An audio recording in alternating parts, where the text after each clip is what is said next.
Hello students, welcome to my YouTube channel Sahaj classes. तो आज इस वीडियो में हम डिस्कस करेंगे जो एमाइंस की प्रिपरेशन है उसमें जो फर्स्ट मेथड आता है वो आता है रिडक्शन ऑफ नाइट्रो कंपाउंड्स।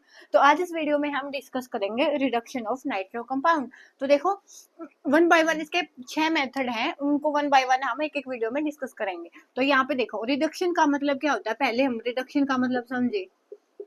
तो क्या होता है, रिमूवल ऑफ ऑक्सीजन, कि वहां पे हमें ऑक्सीजन हटानी है, या तो एडिशन ऑफ हाइड्रोजन, कि वहां से हम ऑक्सीजन को हटाएं और हाइड्रोजन को ऐड करें, उसको हम क्या बोलते हैं, रिडक्शन ऑफ रिडक्शन बोलते हैं, है ना। उसके बाद यहाँ पे किसका रिडक्शन होना है, नाइट्रो कंपाउंड का होना है। तो मेन कंडीशन क्या है कि यहाँ पे हम ले एक नाइट्रो कंपाउंड NO2 जो हमारी है नाइट्रो बेंजीन, इसका हम किसकी रिस्पेक्ट में, इसके लिए मेन जो काम होता है वो होता है रिएजेंट का। रिएजेंट यहाँ पे हम लेते हैं क्या, H2PD, और निकल लेते हैं कैटालिस्ट के फॉर्म में, और साथ में लेते हैं C2H5OH जिसको हम बोलते हैं इथेनॉल। इसकी परसेंस में, इसमें जब हम ये सब डालते हैं, इसकी परसेंस में रिएक्शन करवाते हैं, तो यहाँ पे हमें मिल जाता है एनिलीन। तो इसका क्या मतलब हुआ, यहाँ पे देखो NO2 था, यहाँ पे ऑक्सीजन थी, तो यहाँ पे हमने एक स्टेप में हम बोल सकते हैं कि हमने ऑक्सीजन को हटा दिया। सेकंड क्या, एडिशन ऑफ हाइड्रोजन, तो ऑक्सीजन हट के यहाँ पे हाइड्रोजन लगी है ये वाला।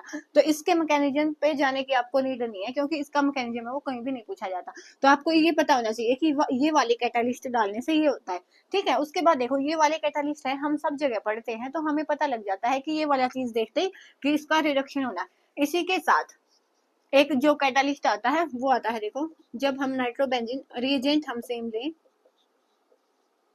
और यहाँ पे हम डालें H2PD निकल C2H5OH, एक ये तो सेम यही वाला हो गया। तो यहाँ पे हम डालें क्या, SN प्लस में HCl, तो भी सेम काम ही होगा, जो पहले वाले का में काम हुआ वही भी। ये जो रिएजेंट है वो भी किसके लिए यूज होता है, रिडक्शन के लिए यूज होता है। तो ये आपको ध्यान में रखना है। ये वाला दिखेगा तो हमें एग्जैक्टली पता लगा पाएंगे कि एकदम से पता लग जाएगा कि यहाँ पे रिडक्शन होना है। लेकिन ये वाला होगा तो क्या पता हमारे माइंड से एकदम से स्किप हो जाए।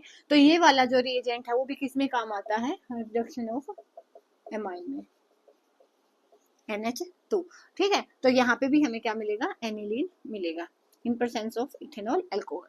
तो ये वाली चीज थी किसमें, रिडक्शन ऑफ नाइट्रो कंपाउंड में।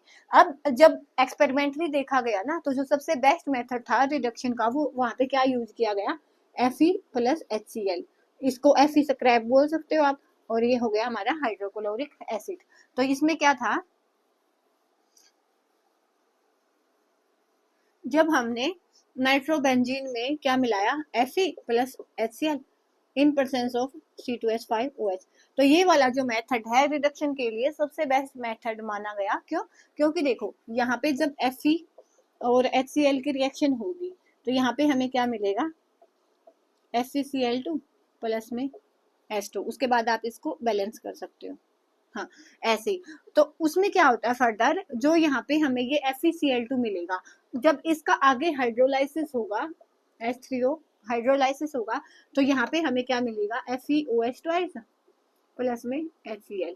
तो देखो इनिशिएशन के लिए यहाँ पे हमें बस एक बार ही HCl डालना पड़ेगा, उसके बाद जैसे हम HCl डालेंगे वहां से हमें FeCl2 मिलेगा, और जैसे FeCl2 का हाइड्रोलाइसिस होगा तो वापस से HCl हमें रिएक्शन में ही मिलने लगेगा। तो यहाँ से इनिशिएशन के लिए थोड़ी सी स्मॉल अमाउंट HCl की लगेगी, उसके बाद जो HCl है वो रिएक्शन में ही मिलना स्टार्ट हो जाएगा। तो इसीलिए जो सबसे बेस्ट मेथड माना गया है रिडक्शन ऑफ नाइट्रो कंपाउंड के लिए ये वाला माना गया है। तो यहाँ पे था क्या, रिडक्शन ऑफ नाइट्रो कंपाउंड। तो सबसे पहले हमने देखा कि कौन से रिएजेंट हो सकते हैं, H2PD निकल कैटालिस्ट की फॉर्म में, प्रेजेंस ऑफ C2H5OH। तो ये भी किस में यूज होता है, reduction of nitro compound. Second क्या था कि H2PD की जगह पे क्या आ जाए, SN प्लस HCl अगर हमें दिखाई दे तो वहां पे क्या आएगा, वहां पे भी हमें क्या मिलेगी, एनिलीन, मींस नाइट्रो कंपाउंड का क्या हो जाएगा, रिडक्शन हो जाएगा। नाइट्रो कंपाउंड कैसा भी हो उसका रिडक्शन हो जाएगा, तो यहाँ पे भी हमें ये मिलेगा। थर्ड कंडीशन बची क्या, कि अगर Fe प्लस HCl आ जाए और ये पूछा जाए कि कौन सा सबसे बेस्ट मेथड होगा, तो ये वाला जो मेथड है वो सबसे बेस्ट मेथड होगा। किसके लिए? रिडक्शन ऑफ नाइट्रो कंपाउंड के लिए। ये हमने देख लिया कि ऐसा क्यों हुआ। तो इसी के साथ जो हमारा प्रिपरेशन ऑफ एमाइंस का जो फर्स्ट मेथड था वो कंप्लीट होता है। नेक्स्ट वीडियो में मिलेंगे नेक्स्ट मेथड के साथ। तब तक के लिए धन्यवाद। Thanks for watching my video.